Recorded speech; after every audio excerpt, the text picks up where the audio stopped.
Cara Ceria Aista musim 1 dan 2 Astro Ceria, pelakon watak Ustaz Yub, drama berseri kanak-kanak IP Astro Ceria, pelakon Ustaz hebat. Duta Amal Palestin Malaysia, Masya Allah, Tabarakallah. Status Ustaz kita ini sudah berkahwin tetapi tidak dinyatakan bilangan isterinya, okey. Tetapi dinyatakan bilangan anaknya cukup sempurna 7 orang anak-anaknya. Alhamdulillah. Tanya Ustaz. Berasal daripada kampung Gajah Perak. Orang bagi ya. Sekarang ini menetap di Taman Kemuting Setia di Kemuting Perak. Betul Ustaz? Pengurusi dan pengasas Akademi Al-Quran dan As-Sunnah Darussalam hinggalah sekarang daripada 2014. Sekarang saya akan bacakan pendidikan untuk Ustaz. Pendidikan CJSPM Malaysia 1999. Alhamdulillahi Rabbil Alamin. Segala puji bagi Allah Tuhan sekalian alam. Wabihi nasta'in. Dan dengannya kita semua mohon pertolongan. Ala umurid dunia wad din. Dalam urusan dunia dan urusan agama. Wassalatu wassalam ala rasulihil amin. Salawat dan salam ke atas Rasul yang jujur, Rasul yang amanah, Rasul yang berintegriti, yakni tak lain dan tak bukan Nabi Muhammad sallallahu alaihi wasallam wa ala alihi wa sahbihi ajma'in. Dan begitu juga ke atas keluarga baginda dan para sahabatnya sekalian. Amma ba'd. Adapun yang demikian itu, ayyuhal mu'minun, wahai sekalian orang yang beriman, ittaqullah, bertakwalah kepada Allah, yakni dengan mengerjakan titah perintahnya dan meninggalkan apa yang ditegahnya. Usikum wa iyaya bitaqwallah. Saya berpesan kepada semua dan berpesan kepada diri sendiri, mohon kita sama-sama bertakwa kepada Allah. Faqad fazal muttaqun, bahawa sesungguhnya berjayalah orang yang bertakwa, yakni berjayalah hidupnya di dunia ini, berjayalah hidupnya di akhirat nanti, dan tidak dicampakkan dia ke dalam api neraka. Amin ya rabbal alamin. Alhamdulillah, segala puji bagi Allah, syukur kepada Allah, terima kasih Allah ya di atas nikmat kurniaan Allah Subhanahu wa taala yang melimpah ruah. Terima kasih diucapkan kepada saudara pengacara majlis yang cukup sporting. Saya tak pernah jumpa lagi pengacara Ropi ni. Sini je ya. Dia punya level pengacaraannya memang tahap international.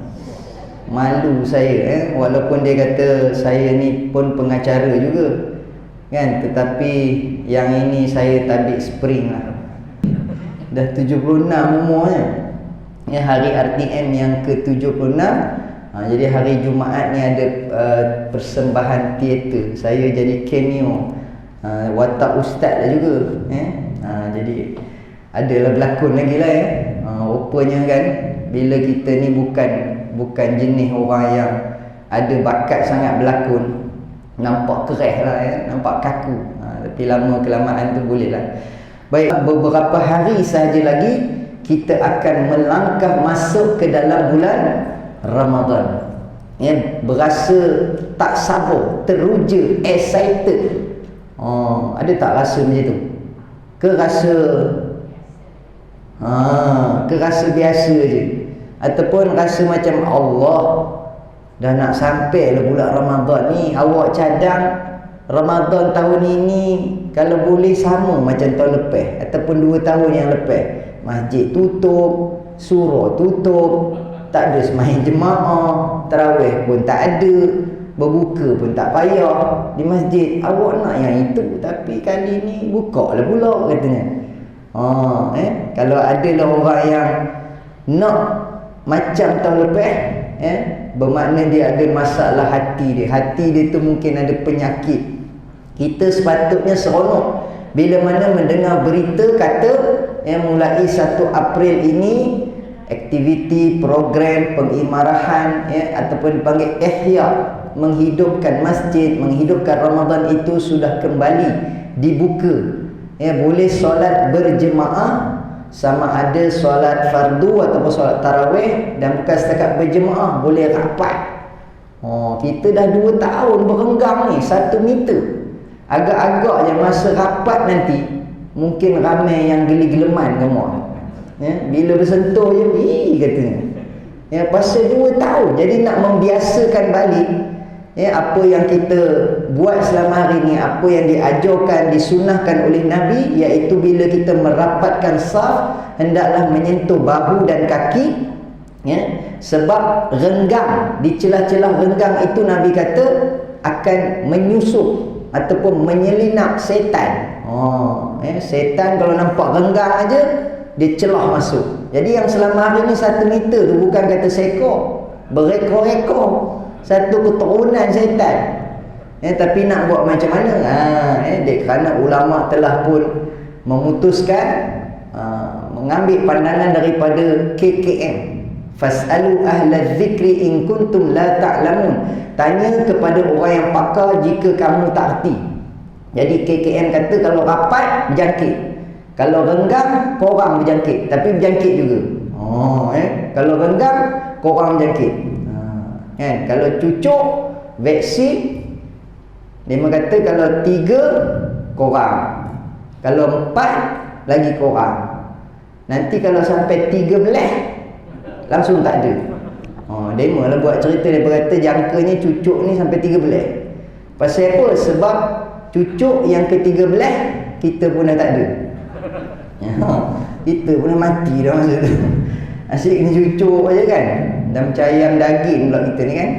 Dulu kita kata orang Mika makan ayam apa? Teman makan ayam kampung, tak ada cucuk-cucuk kan. Original. Mika makan ayam daging, kena cucuk, tak elok. Sekarang ni bukan ayam, kita dah macam ayam daging. Baik, jadi tuan dirahmati Allah Subhanahu Wa Taala, seronoknya tak terkira kerana beberapa hari saja lagi. Tapi adakah kita boleh memberi jaminan kita akan sampai? Kita cuma harap kita sampai, tapi belum ada jaminan untuk sampai. InsyaAllah Ustaz, saya kalau tengok pada tahap kesihatan saya ni, saya rasa panjang umur saya ni. Saya ni tulang besi urat dawet. Kalau merata sengat ni, mana lagi lorong yang tak pernah saya sengat. Merata-rata lorong saya dah berjogging lah, apalah, kayu basikal lah, semua sampai panjat bukit. Jadi rasanya saya ni sampai ni panjang umur saya lagi ni. Berapa tahun lagi hidup lagi rasanya. Kita tak boleh mengompongkan yang kita akan panjang umur, kerana kematian itu ialah rahsia Allah Subhanahu Wa Taala. Maka sebab itu sentiasalah kita berwaspada bila-bila masa di mana juga, kerana anytime anywhere kita boleh mati, dan kita mengharapkan biarlah mati kita itu husnul khatimah.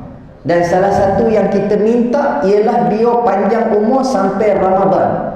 Dan di antara tanda-tanda orang yang matinya husnul khatimah ialah mati di dalam bulan Ramadan. Itu pun syaratnya jika dia orang soleh, jika dia orang yang baik.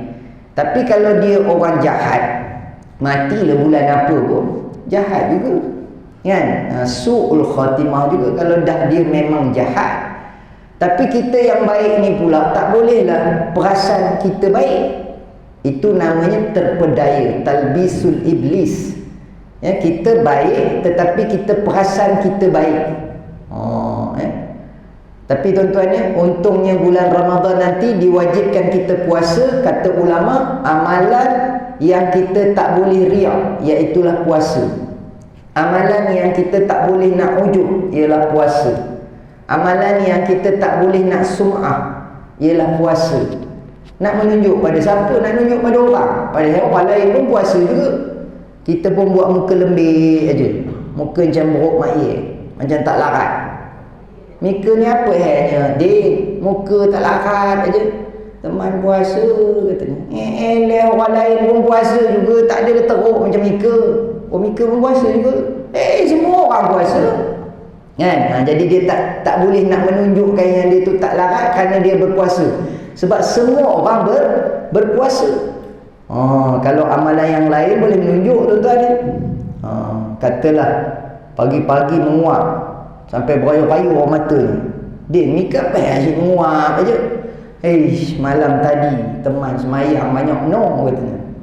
Qiyamul lail langsung tak tidur. Orang lain ada juga tidur. Nabi pun suruh tidur dulu. Kan? Ada seorang sahabat datang, dia kata, "Ya Rasulullah, saya tak nak tidur." Nabi kata, "Matamu ada haknya, mata kamu ngantuk. Itu dah tengah malam, bagi dia tidur. Jangan kata tengah malam, time kuliah pun tidur. Lebih baik sekarang ni time tidur kamu tidur, time kuliah kamu dengar kuliah. Ini time kuliah pun pejam macam. Apa headnya? Jadi tuan-tuan ni, siapa yang mata dia pejam masa tengah dengar ceramah, itu tanda-tanda tu. Tentang udah lebu. Kemudian Nabi kata, badanmu ada haknya. Badan kamu mesti letih, penat, siang-siang kerja. Bagi dia berehat. Kemudian Nabi kata, isterimu ada haknya. Isteri pun nak juga tidur celah ketiak. Kan orang kita sebut tidur celah ketiak. Mana ada orang sebut tidur celah kangkang? Kan? Kenapa orang sebut tidur celah ketiak? Rupanya tuan-tuan, dalam kajian sains, ketiak ni ada manfaat kesihatan. Ketiak lelaki. Sebab tu isteri kena tidur celah ketiak. Dia suami kepit, bangun segar. Pasal apa? Dia ada manfaat kesihatan. Keluar daripada celah ketiak tu, tuan-tuan, nak ceritanya, tidur, lepas tu kita bangun, beribadah kepada Allah Subhanahu wa ta'ala. Kat mana saya cakap tu, saya pun dah terlupa dah. Jadi dalam bulan Ramadan ni tuan-tuan, dia merupakan tetamu istimewa. Tuan-tuan, macam kita nak sambut tetamu, kita rasa teruja. Yang nak datang tu tetamu istimewa. Tetapi kebanyakan tetamu yang datang ke rumah kita, dia datang melenggang. Sepatutnya tuan-tuan, di antara sunnah yang baik ialah bila kita pergi bertamu ke rumah saudara, adik-beradik, kawan-kawan, jiran, bawalah buah tangan. Tapi tak apalah, tetamu ni datang melenggang. Maka Nabi menyuruh tuan rumah itu, man kana yu'minu billahi wal yawmil akhir falyukrim dhaifah. Barang siapa yang beriman kepada Allah dan hari akhirat, hendaklah dia muliakan tetamunya. Jadi sebagai tuan rumah, kalau tetamu datang melenggang, apa Nabi suruh buat? Hendaklah kita berikannya makan makanan yang paling sedap, yang terbaik yang ada di rumah kita. Kalau dekat rumah kita ada ayam, keluarkan ayam. Kalau ada kambing, keluarkan kambing. Kalau ada udang, keluarkan udang. Apa makanan yang paling sedap, kita masak, kita jamu dia makan. Dan Nabi kata, tempohnya 3 hari. Tetamu datang 3 hari 3 malam, kita bagi dia melantak. Kan? Melantak. Kalau 4 kali, melantak. Kata Allahyarham Ustaz Ismail Kamus, makan 3 kali. Kalau 4 kali, melantak. Kalau 5 kali, menterkedarah. Kalau bahasa Perak, kalau lebih daripada 5 kali, apa dia? 6 kali, 7 kali makan, 8 kali, dia panggil bahajika. Kan? Kita bagi dia makan aja selama 3 hari. Masuk hari keempat, tengok dia duduk lagi rumah kita cover dia. Tu depan tu, seberang tu, restoran, kedai makan. Tu pergi makan kedai seberang. Maknanya tahap kita memuliakan tetamu itu 3 hari. Tapi kalau katalah dia duduk juga, kita jamu dia makan lagi, maka besarlah pahalanya. Malah bukan setakat menyediakan makan, menyediakan tempat tidur dan menyediakan apa sahaja keperluan tetamu kita. Tetapi tuan-tuan, bayangkan, Ramadan ialah tetamu yang datang membawa bermacam-macam saknika jenis. Bahasa Perak kata saknika jenis, bermacam, pelbagai jenis. Oleh-oleh yang dibawanya kepada tuan rumah, dihidangnya kepada kita, dan kita ni hanya tinggal mengambil dan mengutipnya sahaja. Bayangkan kalau kita tuan rumah, tetamu datang bawa macam-macam, kita tak nak ambil. Dan dia pula datang tak lama, sebulan dia bertandang ke rumah kita, dan dia akan berlalu pergi. Baik, apakah yang kita nak cerita malam ini yang dibawa oleh Ramadan kepada kita, menyebabkan kita kena rasa seronok dengan kedatangan Ramadan. Bermula daripada bulan Rajab, imam dah baca doa. Kita perasan doa ni macam lain daripada doa pada bulan-bulan lain. Kan? Doanya bunyi dia, Allahumma barik lana. Cik sambung. Fima razaqtana wa qina azabannar. Pandai. Itu doa makan Ni semua dah ingat makan lah ni. Tapi ada ke makan malam ni? Nampak macam tak ada orang mengidam. Bungkus ada bungkus. Tapi tak kalau untuk penceramah tak ada kan. Biasanya kalau untuk penceramah ni ada lah. Kalau tak ada di sini dia pun bawa pergi ikan bakar. Macam tu lah selalunya lah.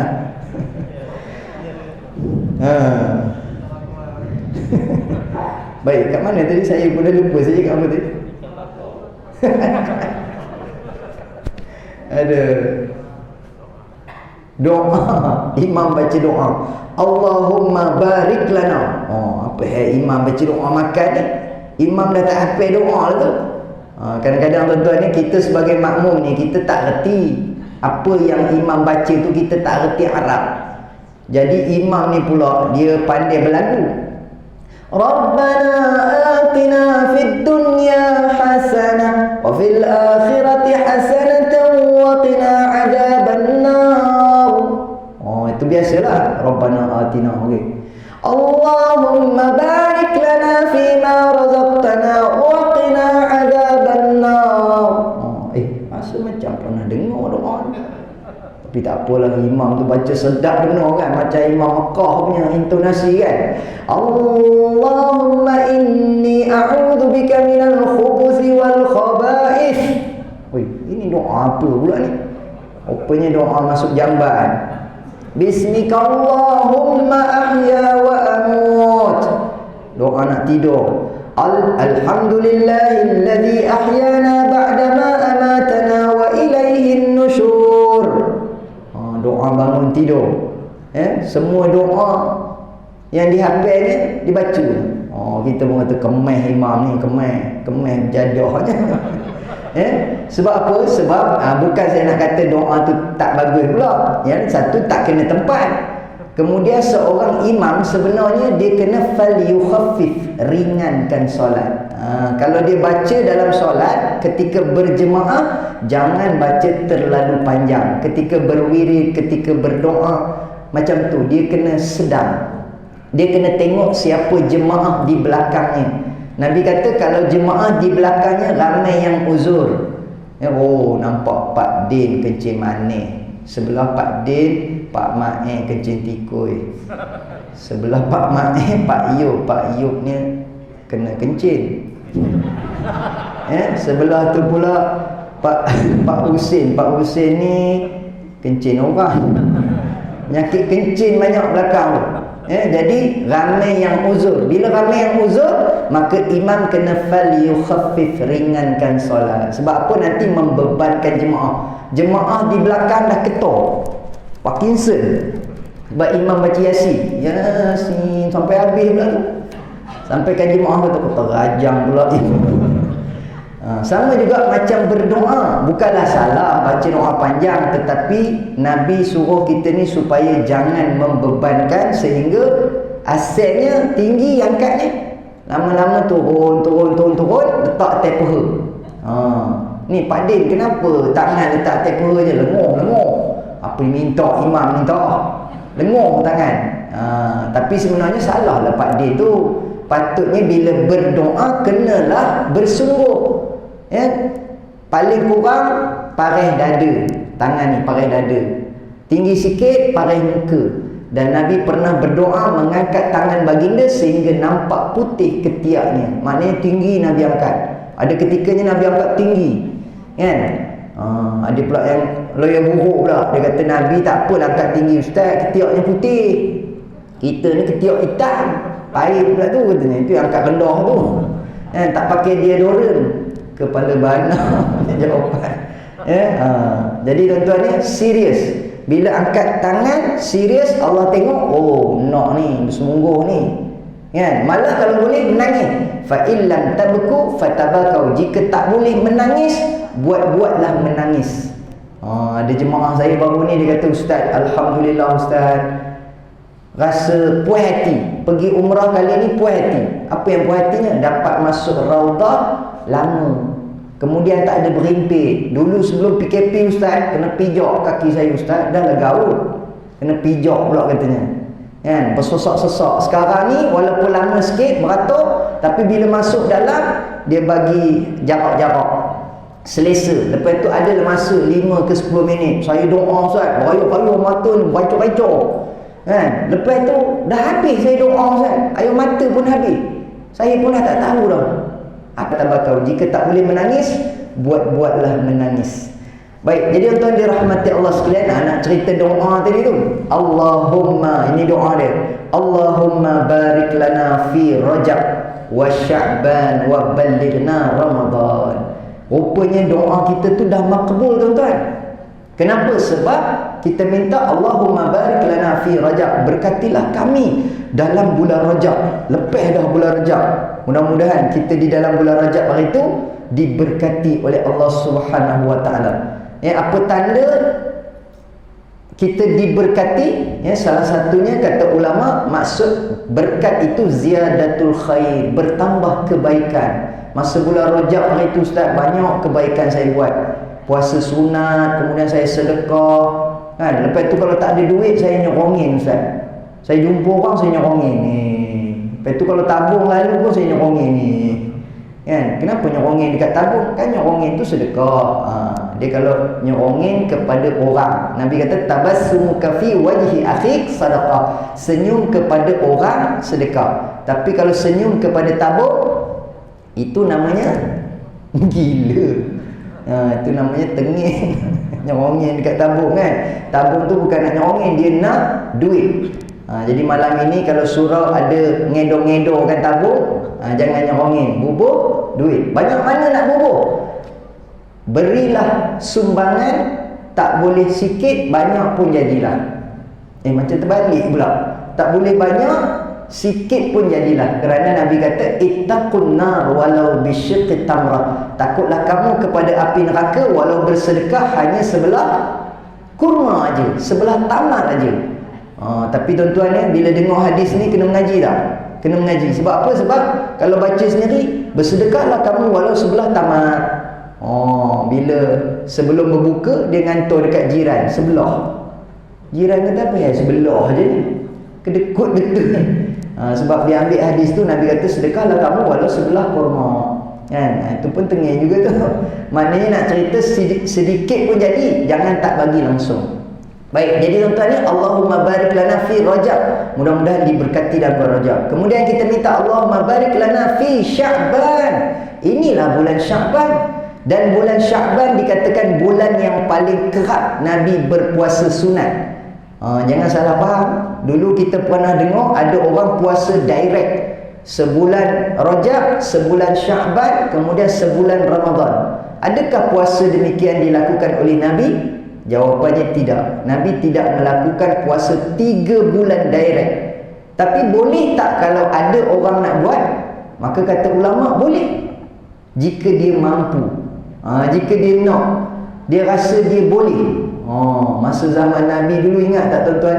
Ada seorang sahabat datang, ya Rasulullah, itulah nak cerita ni pun lah, benda ni nak kena cerita lah juga. Lebih kurang itulah kalau terjemahnya. Kenapa? Kata Nabi, saya telanjur di siang hari pada bulan Ramadan. Saya dah telanjur dengan isteri saya. Patut tak boleh kan? Siang hari tak boleh. Walaupun isteri kita tu halal, kita menikah dengan dia, bayar hantaran mahir-mahir, dah jadi hak kita. Nabi kata fa'tu nisa'ukum harthul lakum fa'tu harthakum anna syi'tum. Wanita-wanita, isteri-isteri kamu itu ialah ladang-ladang bagi kamu, maka datangilah ladang kamu mengikut sesuka hati kamu. Ikut suka saya lah, saya nak buat apa dengan isteri saya Ustaz. Tapi masalah problemnya, masalah problem lah. Siang hari di bulan Ramadan saya tak boleh buat apa-apa. Pasal benda yang asalnya halal telah pun dilarang oleh Allah Subhanahu wa taala, maka jadi haram melakukan perbuatan itu. Tapi oleh kerana sahabat Nabi ni dah terlajak, Nabi kata kamu kena kafarah, bayar denda. Maka apakah dendanya? Nabi kata kamu kena puasa 2 bulan berturut-turut. Yang kena denda ni lelaki. Kan orang perempuan kata selamat aku. Kan? Pasal apa lelaki yang kena? Sebab lelaki punca ni. Kan? Lelaki kalau dia walaupun isteri goda tapi kuat iman dia, jadi tak? Tak jadi. Tapi pasal lelaki lemah imannya, dia tergoda. Kemudian Nabi kata kena puasa 2 bulan betul-betul. Apa kata lelaki ni? Ya Rasulullah, tara sebulan pun saya dah terlajak. Kalau 2 bulan terlajak laris. Lagi lah tak boleh tahan. Mak kamu ni. Kan? Apa dia cerokeh kan? Kalau cakap perak, apa dia cerokeh kan? Kamu nak buat apa? Dia kata, ya Rasulullah, saya tak mampu. Maka Nabi kata, kamu kena beri makan kepada orang miskin. Lalu dia kata, ya Rasulullah, dalam kampung ni saya yang paling miskin. Dah buat salah, tak boleh puasa, kemudian tak boleh bagi makan orang miskin. Leleh Nabi kata macam inilah, kamu pergi ke majlis agama Islam, pergi ambil bantuan. Leleh dia yang dapat bantuan, padahal hasilnya dia buat salah. Tapi yang kata itulah peraturan di dalam Islam ni. Kalau sampai kepada satu tahap orang yang patut kena denda tu dia pun dah tak mampu, kan? Leleh dia pula yang dapat bantuan. Macam itulah ceritanya. Jadi tuan-tuan dirahmati Allah Subhanahu Wa Taala, Nabi banyak berpuasa di dalam bulan Sya'ban. Kata ulama, berapa banyak? Ada yang mengatakan 15 hari ataupun 2 minggu. Kerana pernah disebut kepada seorang sahabat, kalau kamu nak berpuasa, yang paling terror puasa dalam dunia ialah Nabi Daud AS. Nabi Daud berpuasa selang sehari. Hari ni puasa, esok berbuka. Lusa puasa, tulat berbuka. Tonggeng puasa, terbalik berbuka. Terjerombak puasa, terlentang berbuka. Esok, lusa, tulat, tonggeng, terbalik, terjerombak, terlentang. Maknanya sepanjang tahun dia akan berpuasa selang sehari. Siapa dia? Nabi Daud alaihissalam. Ada tak orang yang berpuasa seperti mana Nabi Daud alaihissalam? Direkodkan Sayyidatina Aisyah radhiyallahu anha, isteri Nabi, selepas kewafatan Nabi, beliau berpuasa selang sehari seperti mana Nabi Daud alaihissalam.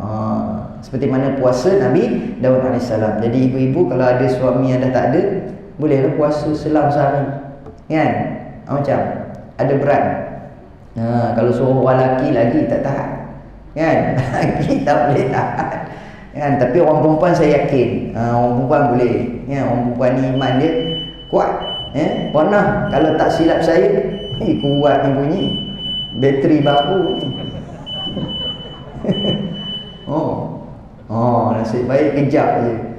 Pernah ditanya oleh Saidina Umar kepada anak perempuannya. Dia kata, siapa anak perempuan ni? Hafsah. Kalau tak silap saya, Saidina Umar yang tanya ni. Dia kata, wahai Hafsah, saya nak tanya, orang perempuan ni kalau suami tak ada, suami outstation, suami ada tapi outstation, berapa lama dia boleh tahan nafsu dia boleh tahan? Dia tak adalah sampai orang kata ngelenyong dengan jantan lain. Berapa lama dia boleh tahan? Lalu kata Hafsah, 4 bulan.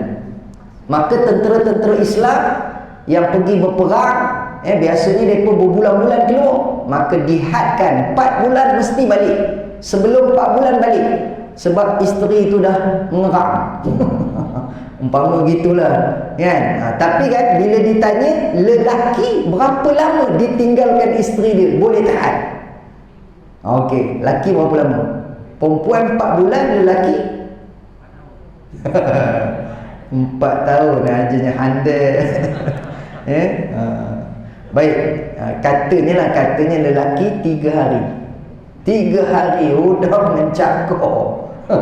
Udah mencakor dinding dah. Tu yang kata orang lelaki ni kan, orang perempuan dia orang kata dia punya ni lah.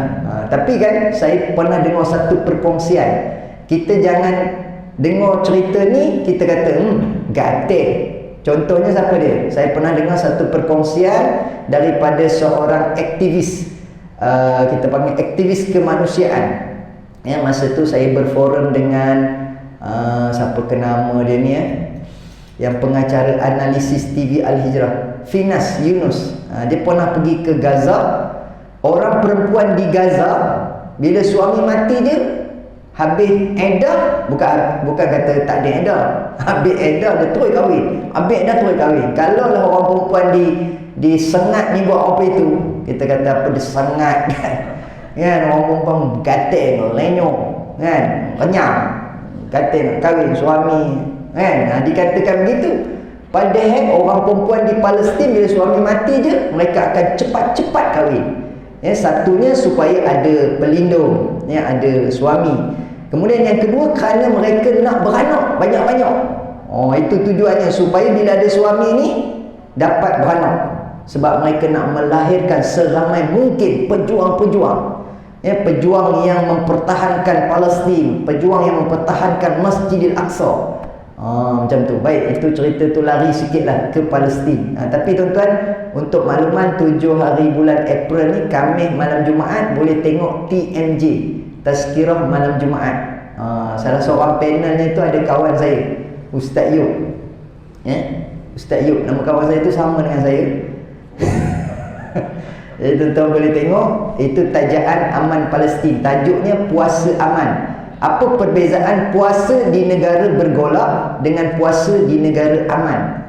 Ada tak persamaan? Dah tentulah tak sama. Tapi bagaimana dari segi nilai pahala yang Allah berikan kepada golongan yang berpuasa dalam keadaan susah dengan orang yang berpuasa juga tapi dalam keadaan senang, maka sudah tentu jawapannya tidak sama. Itu dijawab oleh Ustaz Said Abdul Qadir.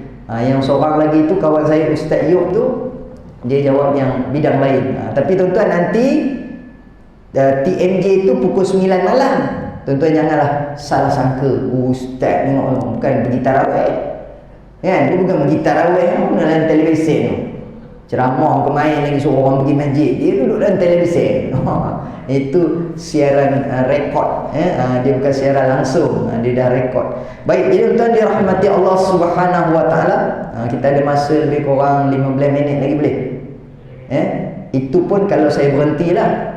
Kadang-kadang ceramahnya dia naik share, dia akan lajak 15 minit 9 suku. Boleh? Lepas tu bila dah 9 suku, kadang-kadang dia naik apa ni?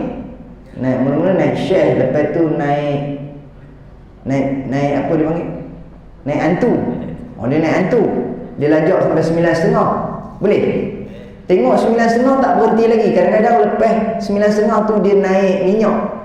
Naik minyak pula.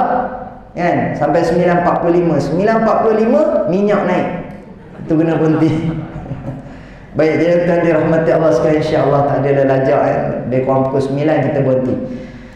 Bila kita bercerita tentang Ramadan ni, tak ada satu bulan dalam hidup kita ni yang kita tak rindu, melainkan ialah bulan Ramadan. Malah bukan orang yang kaki ibadah saja rindu, orang yang kaki meniaga pun rindu dengan bulan Ramadan. Tambah-tambah 2 tahun ni tak dapat meniaga. Hari tu meniaga sekerat. Baru ni tuan-tuan saya ceramah. Saya ceramah ni kira okey jugalah, laku jugalah, tak adalah dalam Perak. Tapi apa Cikgu Zainul kata sampai antarabangsa tu melampau lah juga. Tak adalah sampai ke India saya ceramah, Zimbabwe tak adalah. Tak adalah macam Zakir naik. Saya paling jauh ceramah dekat Aceh. Tadi ada pak cik kata, siapa tadi yang pergi Aceh dengan saya tahun 2000? Pak cik pergi Aceh 2014. Pergi dengan saya pergi Aceh. Masa tu saya ceramah dekat pelajar-pelajar Malaysia di Aceh dengan Imam Muda Jabar. Itu paling jauh lah tu. Tapi kepada pelajar Malaysia, bukan kepada orang Indon pun. Orang Aceh. Baik, jadi tuan ni kat mana tu? Apa saya cakap tadi?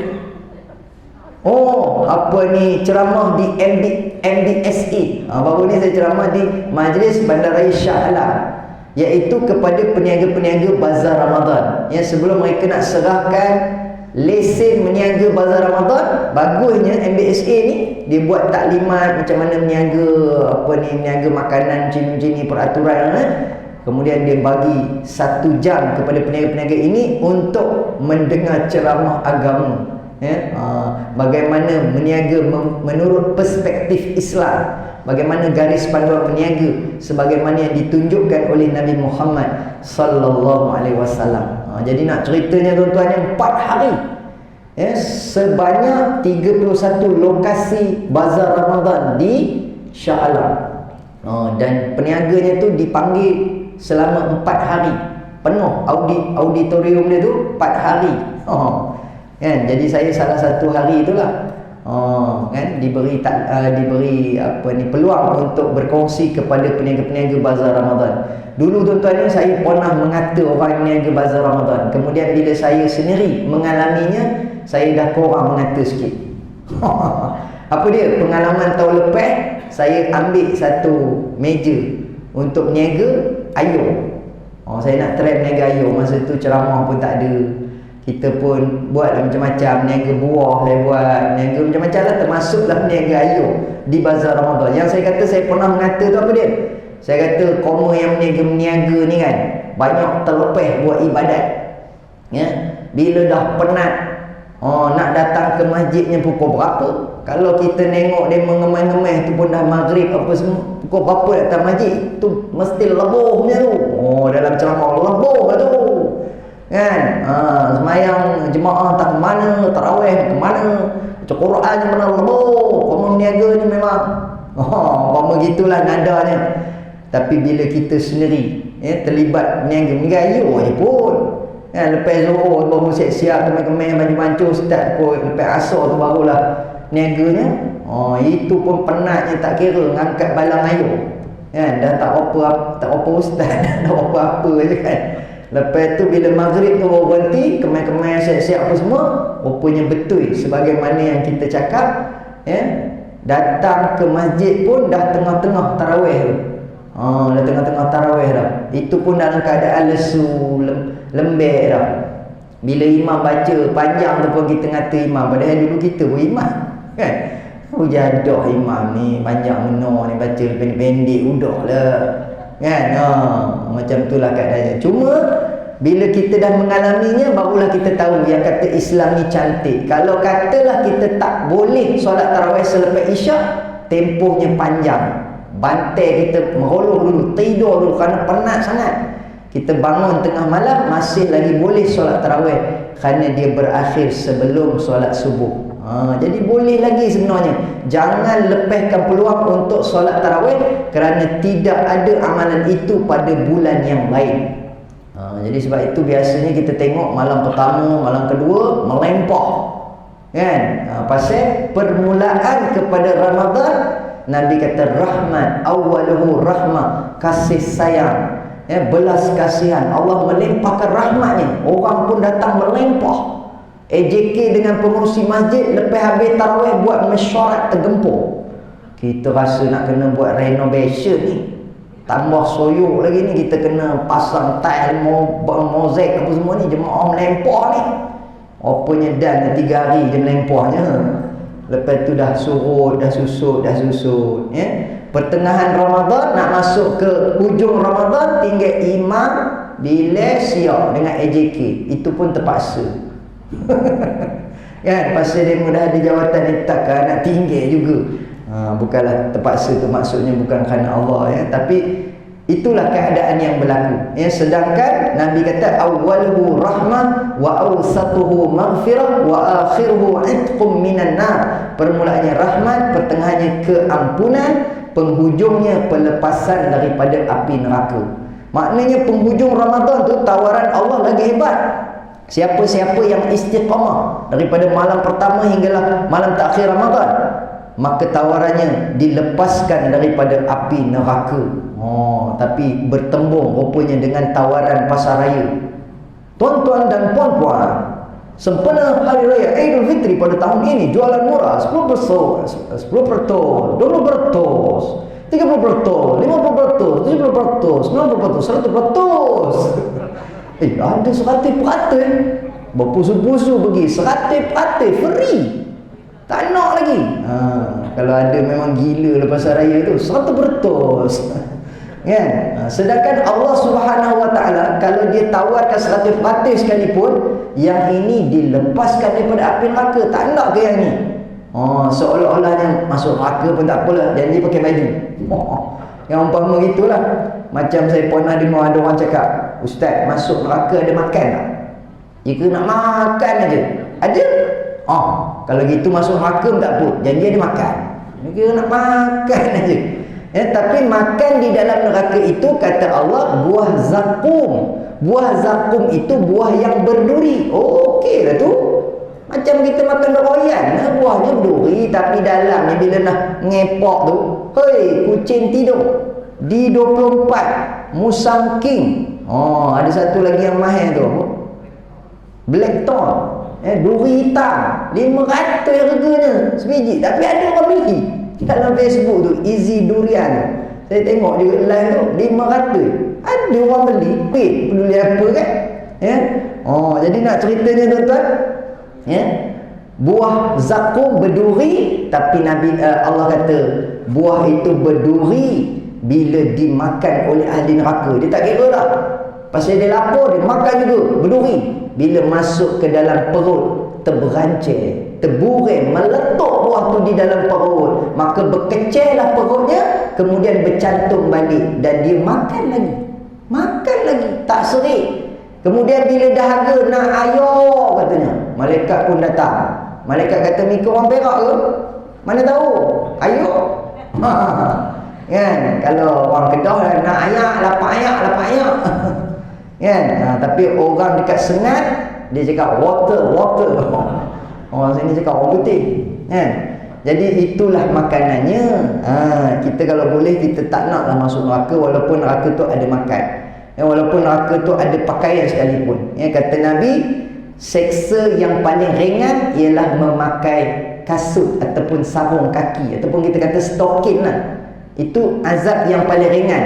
Memakai kasut ataupun sarung kaki yang diperbuat daripada bara api neraka, yaghli minhuma dimaruh, menggelegak otaknya. Bila pakai je kasut tu, otak menggelegak. Ma yara anna ahadan ashaddu minhu azaba, dia tidak melihat ada orang lain kena azab lebih teruk daripadanya. Wa innahu la ahwanuhum azaba, itulah azab yang paling ringan. Sebab itu kita nak menyambut tawaran Allah Subhanahu Wa Taala di penghujung Ramadan, dilepaskan kita daripada api neraka. Na'udzubillah, tak nak masuk neraka. Pasal apa? Pasal masuk neraka tu azab, belum masuk pun azab. Yang kata neraka ni, Nabi kata belum masuk azab. Kenapa belum masuk pun azab? Bila diumumkan nama Polan bin Polan, kamu ni ahli neraka. Udah rasa, ya Allah, kenapa aku jadi ahli neraka? Dah rasa azab dah. Kemudian pula belum masuk lagi, jumpa dengan penjaga pintu neraka, namanya Malaikat Malik alaihissalam. Malaikat Malik ialah makhluk yang diciptakan Allah, tidak pernah senyum seumur hidupnya, mukanya bengis. Melihat wajah Malaikat Malik pun sudah azab. Jadi siapa dekat sini yang tak pernah senyum jumpa orang, muka bengis je, kan, masam aja, adik-beradik Malaikat Malik dia tu. Jadi lepas ni janganlah muka tu bengis sangat. Pasal budak lah kadang-kadang mengadu dengan saya, ustaz, orang masjid tu kan, tok siak ke bilai ke apa ke, bengis, garang, suka marah budak-budak katanya. Saya kata itu adik-beradik Malaikat Malik tu. Lepas tu saya kata, budak ni kata, ustaz, pakcik tu kan kalau dia marah budak-budak kan, tak faham lah bahasa dia. Dia cakap macam mana?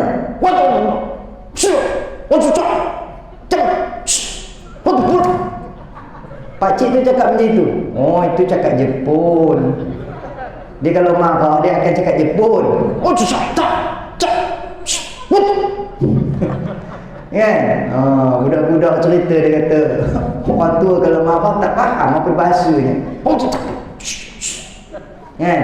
Ada sekali itu pula budak yang kena marah tu toyok. Lepas tu budak tu masuk ke dalam masjid, meluru pergi ke depan dekat meja penceramah. Rupanya yang kena marah tu anak ustaz. Ustaz tu datang bawa anaknya sekali. Anaknya main kat belakang tu dengan anak pengerusi, dengan anak imam, anak bilal, semua main sekali belakang. Sekali tok siap pergi marah budak tu, rupanya anak ustaz. Lepas tu apa ni, tok siap pun jumpa lah ustaz, minta maaf ustaz, saya tak sangka pula anak ustaz. Saya ingat anak ustaz sengap duduk depan dengar bapaknya ceramah. Rupanya anak ustaz yang menyelak belakang tu. Kan? Macam itulah namanya budak-budak. Kalau kita tengok budak-budak duduk diam ni, ya Allah, ini sejuk hati kita tengoknya kan. Kan? Kalau kita tengok bapak budak yang tak duduk sengak, sana kemari, yang itu elok ditempelin. Kalau budak-budak tak apa. Baik, jadi tuan dirahmati Allah Subhanahu wa taala. Kat mana tadi? Tempelin. Permulaannya rahmat, pertengahannya keampunan, penghujungnya pelepasan daripada api neraka. Jadi kita semua tak nak dicampakkan ke dalam neraka. Inilah peluang dan masanya kerana bulan Ramadan. Dalam hadis yang lain Nabi kata, iza ja'at Ramadan futihat abwabul jannah, dibuka semua pintu syurga, wa ghulliqat abwabun nar, ditutup semua pintu neraka, wa sufidatis syayatin, dibelenggu, dirantai syaitan. Saya kalau dengar hadis ni saya gemar, saya gemar. Kenapa pula? Bila kata syaitan kena ikat tu, saya rasa seronok, Ustaz. Sebab selama hari ni punca saya menyetan ni syaitan. Kalau tidak saya ni baik orang, Ustaz. Punca syaitan ni saya menyetan. Kan? Jadi bila kata bulan Ramadan ni syaitan kena ikat, insya-Allah saya akan berubah jadi baik, Ustaz. Ya? Sebab tu ada orang tuan-tuan ni memang pasal pun bila bulan Ramadan dia, bila bulan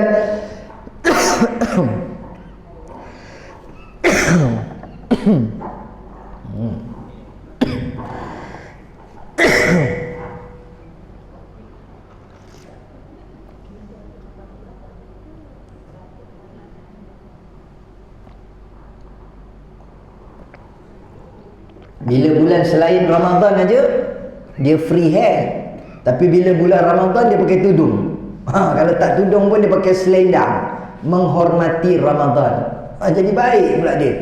Kan? Pasal dia kata syaitan kena ikat. Kata ulama ada dua maksud syaitan diikat. Yang pertama memang maksud, kata Nabi syaitan dibelenggu, memang betul syaitan diikat. Betul-betul syaitan kena ikat. Memang dia tak lepas bulan Ramadan ni. Tapi ada maksud yang lain, katanya majaz, iaitu kiasan. Syaitan tidak diikat, tetapi syaitan menjadi lemah. Maka sebab itu tak heran di dalam bulan Ramadan ada orang melakukan maksiat. Sepatutnya tak ada. Sebab syaitan dah kena ikat, tetapi masih ada orang melakukan maksiat. Kerana syaitan masih ada, tetapi dia lemah. Kenapa syaitan lemah? Kerana geng dia lemah. Siapa geng syaitan? Iaitulah nafsu. Kan dalam bulan Ramadan nafsu kita ditundukkan, dijinakkan. Nafsu kita ni tak boleh dibuang, jangan dimatikan. Ada seorang sahabat datang kepada Nabi, ya Rasulullah, saya nak berpuasa sepanjang tahun, setiap hari saya puasa. Nabi kata, jangan. Kamu betul-betul nak berpuasa, tiru puasa Nabi Daud, selang sehari sepanjang tahun. Itu yang paling terror. Kalau puasa tiap-tiap hari, apa berlaku? Nanti nafsu kamu mati. Sebenarnya nafsu kita mesti ada. Jangan dibuang, tetapi dijinakkan, ditundukkan, dididik nafsu. Maka sebab itu Imam Al-Ghazali meletakkan tingkatan nafsu ada 7. Yang pertama ammarah, lawwamah, mulhamah. 3 ni kira nakal lagi lah nafsunya. Paling jahat ammarah ni. Innan nafsa la ammaratun bisu. Sesungguhnya nafsu itu cenderung nak buat benda jahat. Tetapi bila kita pujuk, didik dia, dia naik kepada tingkatan lawamah, mulhamah, dan nafsu yang baik, yang tenang, yang mula mengikut apa yang diperintahkan oleh Allah Subhanahu wa taala dan meninggalkan apa yang ditegahnya, namanya nafsu mutmainnah. Kita dapat capai nafsu mutmainnah pun okey dah. Kan? Nak pergi kepada nafsu radiyah, mardiyah, kamaliyah. Tu peringkat yang lebih tinggi. Dapat capai mutmainnah pun dah pada dah. Dah padu dah tu. Dah okey dah tu. Kata Allah dalam Al-Quran apa? Yang sebut pasal nafsu mutmainnah tu. Irji'i ila rabbiki radiyatan mardiyah fadkhuli fi ibadi wadkhuli jannati. Nafsu mutmainnah ni pun dah masuk syurga dah. Jadi tuan-tuan dirahmati Allah Subhanahu wa taala, syaitan menjadi lemah. Ada satu lagi maksud, syaitan memang diikat. Dalam bulan Ramadan ada juga orang yang menyetan. Ada juga orang yang melakukan maksiat. Dulu saya jadi pencegah maksiat. Tuan-tuan percaya tak kalau saya kata saya ketua penguatkuasa agama daerah Manjung? Ketua penguatkuasa agama daerah Seri Iskandar sebulan. Ketua penguatkuasa agama daerah Kuala Kangsar 2 tahun. Manjung 2 tahun, Seri Iskandar sebulan, Kuala Kangsar 2 tahun. Saya sendiri pun tak percaya. Bukan kata orang tak percaya, saya sendiri pun betul ke aku ketua penguatkuasa ni pencegah maksiat. Kita rasa diri kita ni ketot, kan, kontut, kerdil. Bila orang jumpa saya pun nak jumpa dengan pegawai penguatkuasa, ini Ustaz Yub ni, atas bawah tengok betul ke ini pencegah maksiat, kan. Dia gamaknya kena langgar dengan pondan bertumbang ni. Tapi memang betul pun. Hari tu waktu operasi tangkap pondan, kan, kita kata pencegah maksiat jangan lari. Pondan tu lari katanya. Dia campaknya bagnya, cabutnya kasut tinggi, dia lari. Lari tu langgar kita terpelanting. Kuat juga pondan ni. Atau mana idaknya dia jantan. Pondan tu jantan. Masa dia buat hoja tu dia jadi lembut. Masa buat hoja tu, kalau tak percaya tuan-tuan pergi try. Pergi dekat tempat-tempat lorong yang pondan ni, kan, dia cara dia menyamar. Nyamar nak melanggan, kan. Kita pun tanya, berapa? Daripada jauh dia dah buat dah lembut lembar tu. Abang, servis bang. Dia akan cakap servis bang. Kita masa tu kena buat faham maksud servis tu apa. Jangan pergi tanya servis kereta. Itu nampak sangatlah kita ni bocoklah rahsia kita tu, kan. Nampak penuh tengihnya. Bila dia kata servis bang, faham dah maksud servis tu apa. Jadi kita terus tanya, berapa? Dia kata, bang, sempena nak menyambut Ramadan ni kita ada diskaun. Dia ada diskaun sempena Merdeka, sempena Isra' Mi'raj, sempena Maulid Rasul. Dia ada diskaun. Sempena nak menyambut Ramadan ni kita ada diskaun. Biasa 100, kali ni kita potong separuh. RM50 je bang. Murah sangat bang. Tak nak aku kita buat jual mahal. Tak nak. Baik aku beli barang makan lagi kenyang, RM50 bagi kamu, kan. Okey bang. Dia biasanya akan pujuk kita. Saya akan bagi tips kepada tuan-tuan. Dia akan pujuk kita. Okey bang, kita kurang lagi RM5, RM40 je. Abang aja dapat. Orang lain mana ada dapat murah macam ni, kan. Tak nak. Dia akan pujuk kita lagi. Okey, abang nak berapa? Tadi dia yang letak, sekarang ni dia tanya kita nak berapa. Lepas tu kita pun terus bagi harga RM5 boleh. Kita terus letak paling rendah RM5 boleh. Tahu apa dia jawab? Terus keluar suara jantan, abang, kalau RM5 main buat sendiri gitu.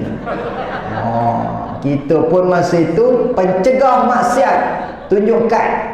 Sekarang ni tuan-tuan, ni cerita undang-undang Ini bukan undang-undang Allah Ta'ala punya ni.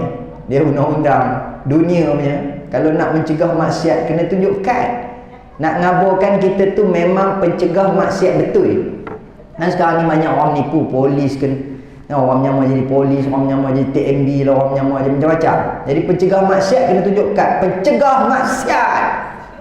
Kalau pondan tu jenis cerdik undang-undang, dia akan tengok pencegah maksiat. Dia kata agama Islam. Okey, betul. Ya, tapi kalau baca pengawal keselamatan, dia nyamar katanya. Ya, dia cerdik undang-undang, dia tengok kita.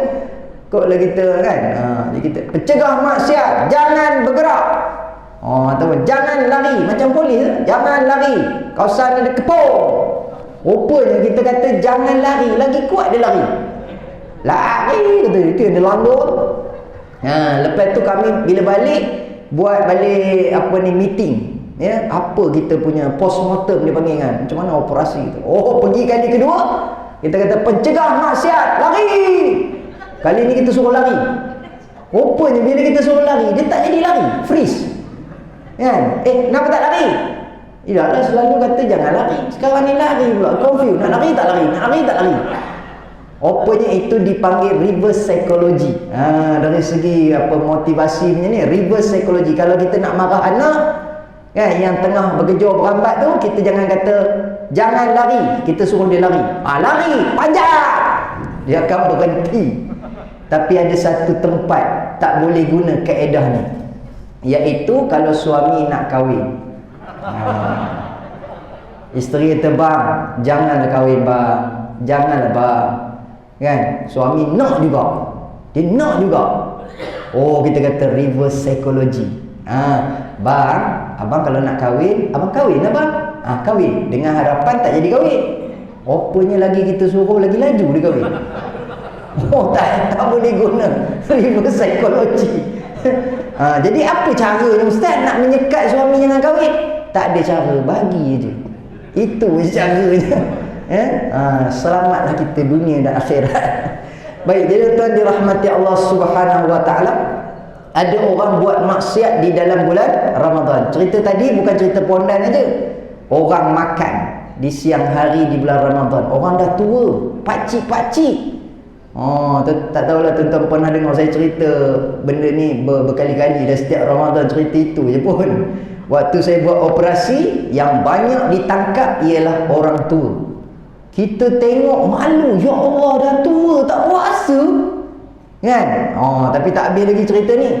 Bila kita kepung kedai tu, dan kedai tu pula yang menyedihkan ialah kedai Cina, bukan kedai orang Islam, kedai Hindu kadang-kadang.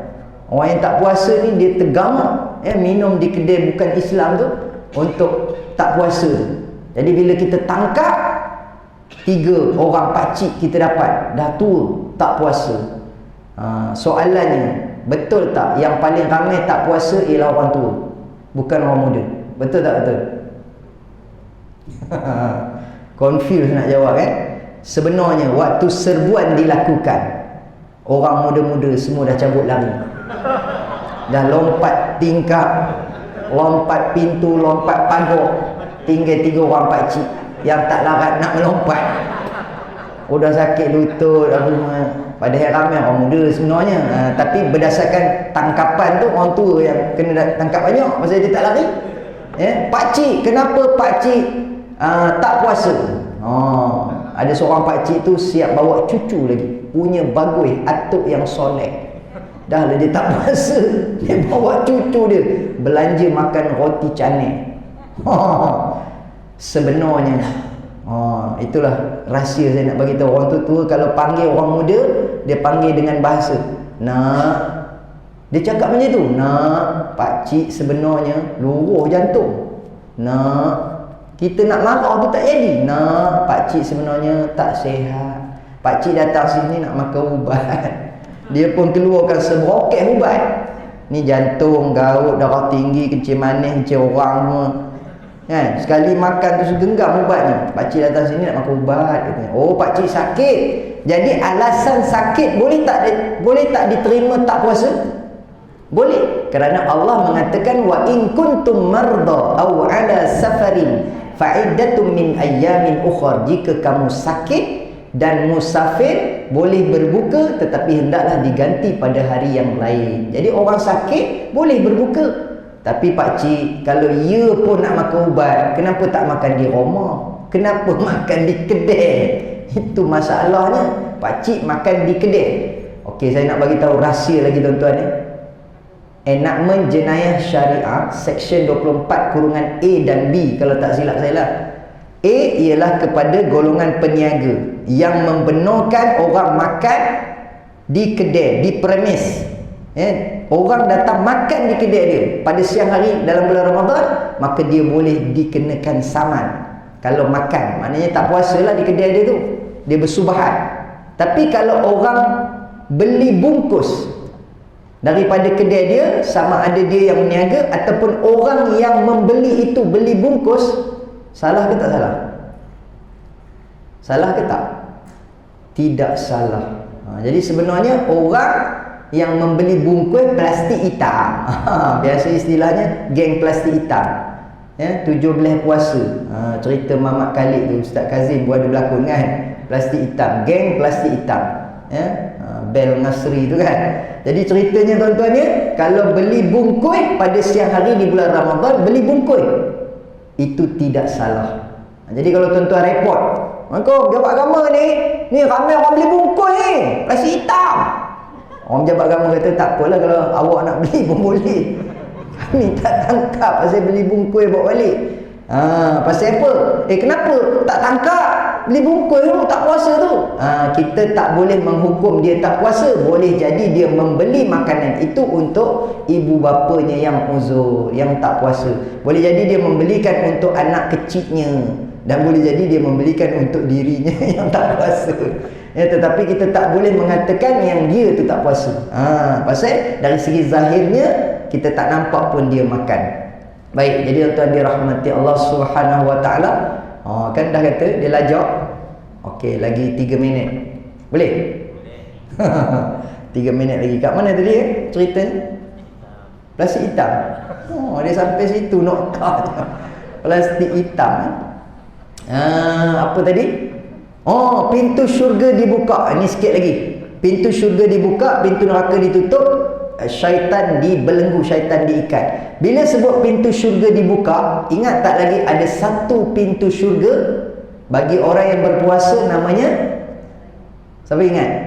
Nama pintunya ialah Ar-Rayyan. Banyak di kalangan kita buh nama anak dia ataupun nama cucu dia, Ar-Rayyan. Ya, Rayyan itu ialah pintu bagi orang yang berpuasa. Baik, kata Nabi dalam hadisnya, syurga ada 8 tingkat.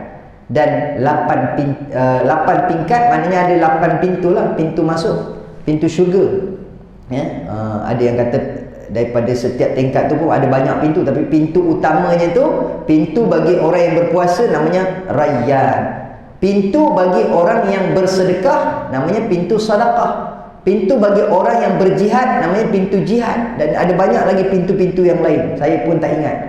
Kemudian kata Nabi, kata Abu Bakar, ya Rasulullah, ada tak orang masuk ke dalam syurga ikut semua pintu? Ada tak? Rasulullah kata ada. Siapa? Kamu lah. Nabi kata kepada Abu Bakar, kamu lah. Sebab apa tuan-tuan ni? Yang kata kita ni ada kelebihan masing-masing. Kalau cerita puasa Ramadan ni dah tentulah wajib, tapi ada orang yang gemar melakukan puasa-puasa sunat. Tapi ada orang yang hanya berpuasa wajib saja di bulan Ramadan, tetapi dia tak gemar berpuasa sunat, tetapi dia ada amalan yang lain. Kita tak boleh kata orang yang tak rajin puasa sunat tu tak baik. Kadang-kadang dia buat amalan yang lain. Contohnya dia suka bersedekah. Ada satu daripada pintu syurga namanya pintu sedekah. Kalau tak dapat masuk ikut pintu puasa pun, sekurang-kurangnya kita dapat masuk ikut pintu sedekah pun okey dah. Janji masuk syurga. Kenapa kita nak masuk syurga? Walaupun syurga itu tingkatan yang paling, dia sebenarnya tak ada istilah yang biasa-biasa. Yang kata syurga ni semua tingkat itu nikmatnya luar biasa. Tapi dia adalah tingkatan dia. Ya, dalam hadis Nabi kata, mala ainun ra'at wala udhunun sami'at wala khatara ala qalbi bashar. Mata tak pernah tengok, telinga tak pernah dengar, hati tak pernah melinteh. Itulah namanya nikmat syurga. Kalau kita makan bubur kacang, dan isteri masak bubur kacang doyan, ada bubur doyan, makan sedap gila, sedap berbenar. Kalau orang Kedah, sedap nak mampui kan, dia sebut nak mau sedap nak mampui. Bubur kacang rianya sedap nak mampui kan, macam dalam syurga. Dia sebut perkataan sedap nak mampui macam dalam syurga. Jadi ayat tu salah, tak betul. Tak boleh kita samakan nikmat di atas dunia ini seperti mana nikmat di dalam syurga. Tidak ada tolok bandingnya. Kalau kita rajin melancong, ya, mungkin ada di kalangan tuan-tuan ni yang rajin melancong. Saya pernah jumpa seorang makcik, orang parit kan, dia kata, ustaz saya merata alam pergi. Saya kata betul ke makcik ni, merata alam pergi katanya. Saya tanya, Vietnam pergi dah? Pergi 4 kali lah. 4 kali Vietnam. Apa ni, Korea? Korea baru 2 kali. Baru 2 kali. Dalam hati saya, Amerika mesti belum pergi. Amerika baru sekali. Amerika pun sampai dah. Israel? Israel saya tak boleh masuk, kalau tidak saya pergi kata. Ya, maknanya semua tempat dia dah pergi dah. Makcik, macam mana makcik ni banyak benar duitnya? Kaya betul. Saya ni otak sebenarnya ibu tunggal. Tak ada suami. Yalah, mana datang duit banyak? Suami saya tu banyak duitnya, dia banyak hartanya, banyak tanahnya. Masa dia hidup, saya ngajak dia berjalan, dia tak nak. Elok dia mati, saya joli lah katanya. Pun macam itu. Masa dia hidup, dia banyak hartanya, tapi ngajak berjalan punya lah payah. Tapi elok dia mati ustaz, saya joli lah.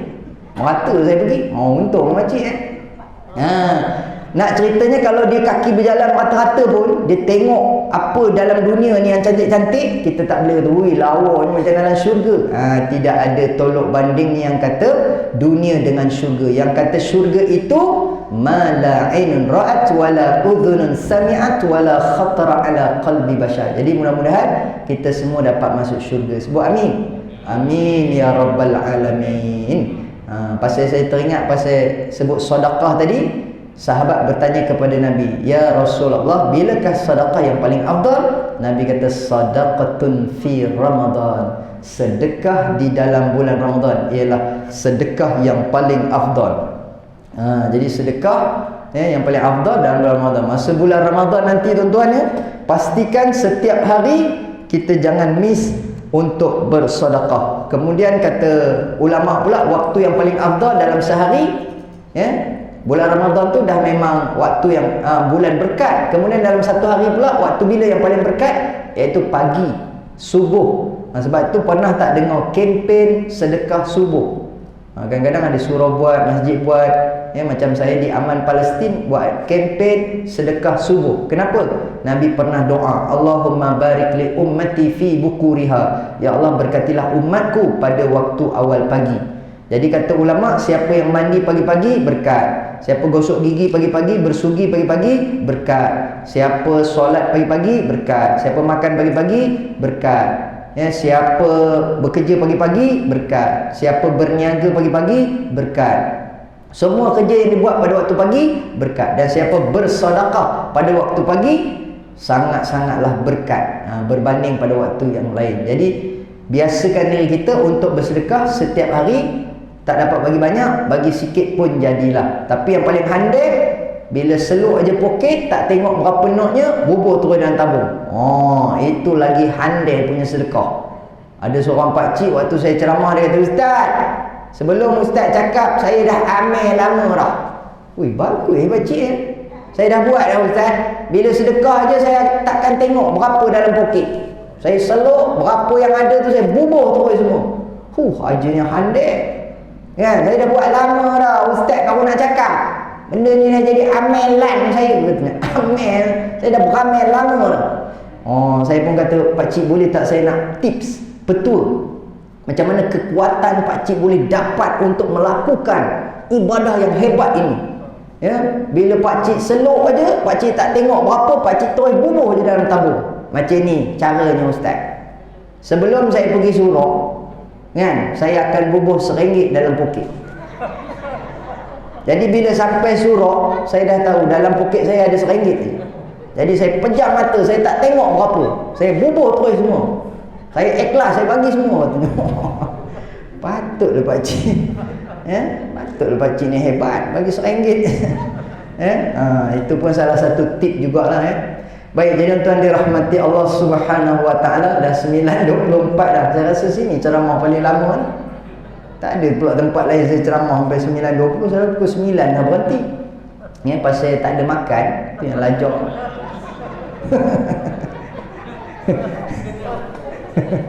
Aduh. Baik, jadi tuan-tuan saya rasa bolehlah saya berhenti setakat ini. Sebab apa? Sebab saya nak bagi peluang nanti di dalam bulan Ramadan, andai kata surau ni ada buat solat tarawih, kemudian ada buat tazkirah, nanti saya datang lagi sambung. Ada buat? Ada kosong lagi tak? Ada kosong lagi. Jadi saya gantungkan cerita saya ni tak habis supaya saya boleh sambung lagi. Boleh? Sini buat berapa rakaat? Apa cakap slow. Kalau 20 cakap kuat sikit, 20. Ni 8. Okeylah, jadi saya rasa bolehlah saya berhenti setakat ini. InsyaAllah nanti kita jumpa lagi pada bulan Ramadan. Cerita tu memang macam tergantung, tak habis lagi, panjang lagi nak cerita pasal Ramadan. Tapi banyak lagi ustaz-ustaz lain pun akan mengupas cerita tentang Ramadan ini yang kita tak pernah puas dan tak pernah jemu untuk menceritakannya, kerana inilah bulan syahrun azim, bulan yang besar, syahrun mubarakah, bulan yang berkat, Ramadan al-mubarak, Ramadan bulan yang melimpah ruah dengan keberkatan. Ada satu lagi orang kata Ramadan al-murtaba, pun ada juga orang cakap Ramadan al-murtaba. Apa tu, bahasa Arab ke apa?